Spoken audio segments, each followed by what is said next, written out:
Hi, I'm David Ireland, the Wildlife Man. Welcome to episode number 15 of the Wildlife Man podcast. Today's story is called Treasure in Paradise. Now today's story is sponsored by Kess Gallery. They have the most amazing aerial photography of the Sydney region.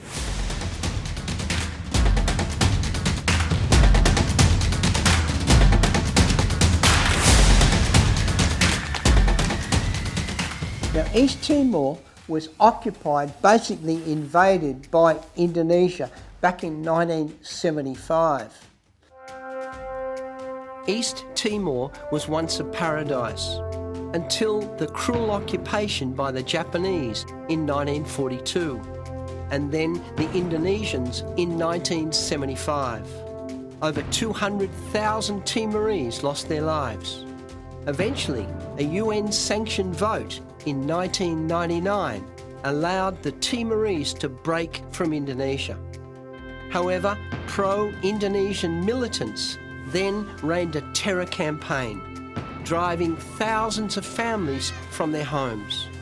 Many people are still afraid to return to their burnt-out villages and now, sadly, survive in refugee camps. And for many years, the Indonesian troops enslaved, murdered and raped, burnt villages and even starved the poor East Timorese people. In 1999, United Nations sponsored a referendum and the majority of East Timorese voted for independence. And they eventually achieved that in 2002. However, because the Indonesian troops and gangs and thugs had destroyed so many villages and crops, many of the East Timorese were now living in refugee camps. Literally hundreds of thousands of people living in these horrific camps. When I arrived in East Timor, I arrived with Abraham Joff, my cameraman. We were not there to document the problems of East Timor. We were there to do something very, very exciting for a TV series that I was producing for Discovery Channel. We were there to travel north and to scuba dive some virgin reefs because East Timor is actually in the Coral Triangle with a huge diversity of life. And the Timor Trough drops down over 10,000 metres deep. So we were going to dive these coral walls that just dropped into the abyss. Now my cameraman and I hired an old Jeep. We just wanted to get the hell out of Dili. It was just chaos and dangerous. And there's no traffic rules. There's motorbikes and trucks and people and dogs and pigs and you can see the armies everywhere. Sandbags, machine guns, burnt out buildings.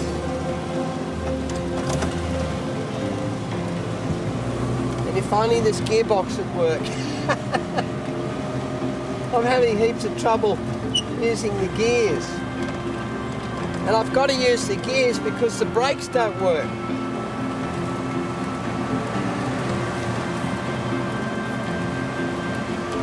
Bon dia. That means good morning. It's the only Timorese I know. We wanted to hit the road. So we started north on the coastal road. And we didn't go that far before there could easily have been a disaster. A tropical storm had washed away the road.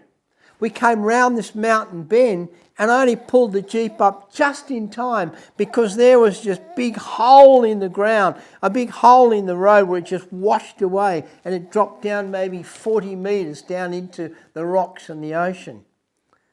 We easily could have put the Jeep straight in that hole.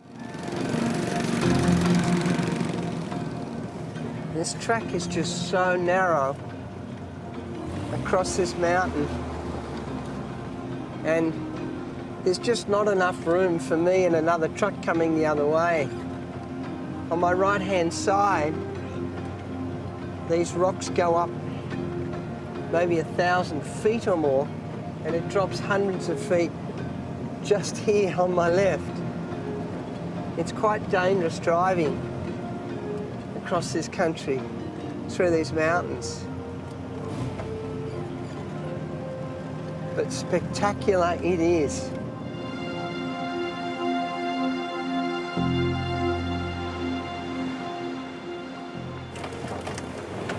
Oh! Ah! Oh, look at this. Look at this. You're kidding. Oh! Woo! We don't have a road. Our road is gone. Look at this place. The whole road has just collapsed into the sea. There's a big hole here in the old Indonesian wall. And we nearly put the Jeep into the ocean. Well, I'm going to try and turn it round without putting the truck off the edge into the sea, and we'll work our way back and find another way around this mountain. Woo! That is some hole there. Yay, yay.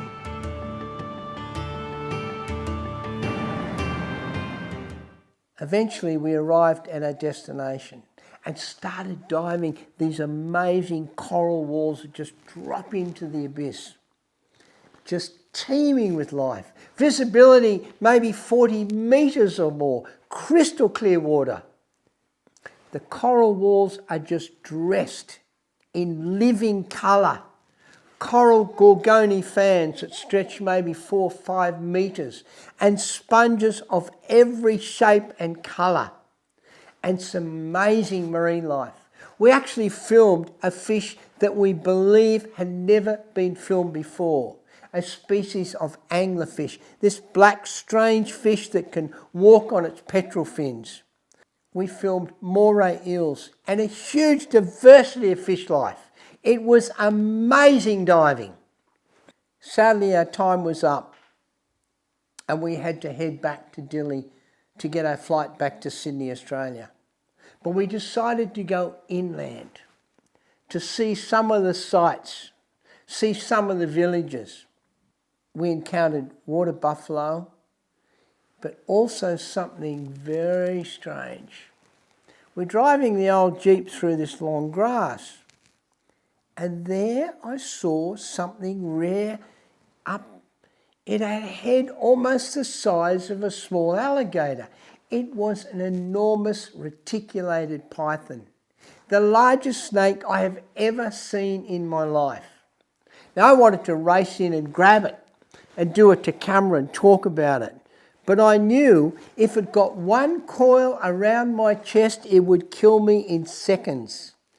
The power in that animal would be insane. These reticulated pythons, they eat macaque monkeys for breakfast, and even sometimes children. So I had to run in and grab it, but I needed help. So I asked the diving instructor that was with us if he could help grab the tail and hang on to it and stop it wrapping itself around me. He was so terrified to do that. He absolutely hated snakes. But in we went. And I waved my Akubra hat in front of the snake, and it went for the hat, and I grabbed it by the neck, and I've got it. And my mate's grabbing the tail. What's so funny about the footage is seeing him struggling, trying to wrestle the tail of that snake to stop it wrapping around me and also him. But we got an amazing scene with this huge reticulated python. Beside the road, we encounter a monstrous snake. I've got him. I've got the body. No. I've straightened him up. Look at those teeth. Over 100 teeth, laden with bacteria. These snakes, these reticulated pythons, will hunt everything from monkeys to pigs to wild deer. And they grab hold of their prey with this incredibly powerful mouth. Over 100 backward facing teeth laden with bacteria. They grab hold of their prey and then they wrap a coil of this incredibly powerful muscle body around their prey. One this size has got enough power to literally crush the ribs of a man, let alone a pig. If it did one coil around our neck, it'd break your neck in a second. They're incredibly well-evolved predators. Wonderful animal. You see this one is just starting to shed its skin. Now this species of snake, the reticulated python, is the largest species in the world, growing up to nearly 100 years old and maybe 30 feet in length. And they live up here in the highlands of Timor. Just a wonderful creature. An interesting thing about this snake is that they'll have over 90 eggs, and the female literally puts a coil around the eggs and broods the eggs, which is quite amazing. Look at this gorgeous creature. Move out of the way. Thank you. You're quite beautiful. And don't strike me. Go!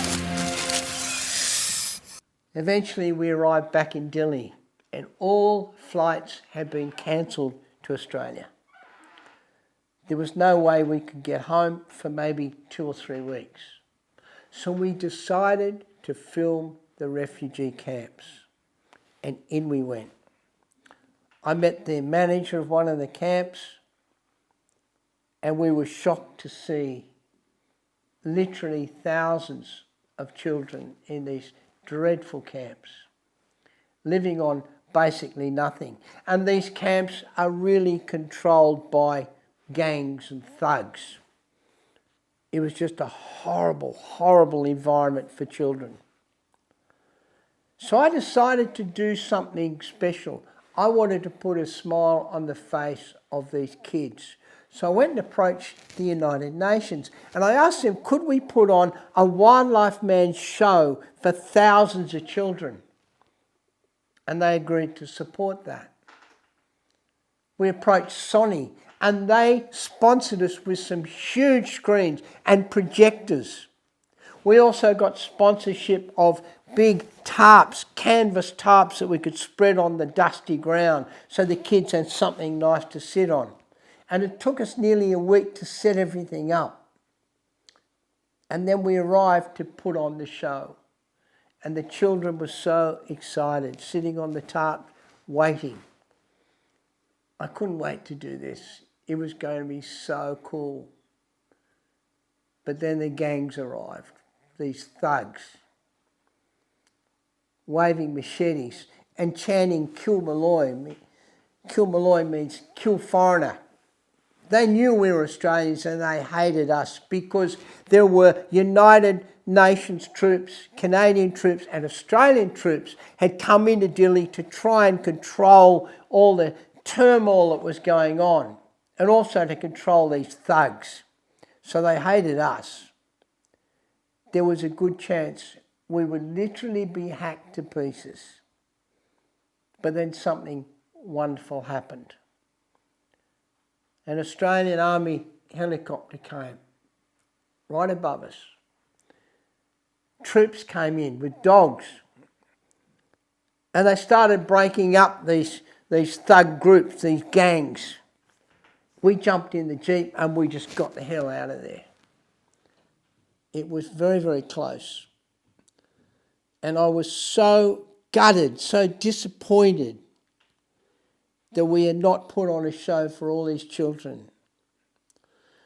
So the next day we borrowed an old laptop, we put my films on it, and we went from tent to tent to tent, actually sitting in these refugee camp tents with these little families, these gorgeous people, these gorgeous little kids, and showing them footage and telling them stories, showing them footage of shark feeding and lions and manta rays and sea lions and all sorts of animals that I had filmed over the many years and telling them stories. And the reaction was just wonderful. It was so cool. But what was so sad was that I never got an opportunity to show all those stories and films to thousands of kids, because that's what we'd set up to do, and we couldn't do it because of these thugs. Eventually, East Timor became peaceful, and people started going back into their villages and rebuilding their homes and their crops, and now it is what it used to be. It is paradise.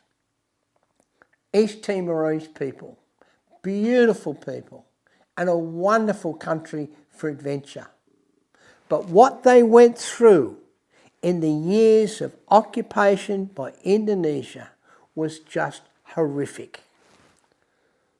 And I'm glad it's over. I invite you to be a Wildlife Man podcast supporter. Now, your contributions can greatly assist us with the expense of weekly Wildlife Man podcast productions.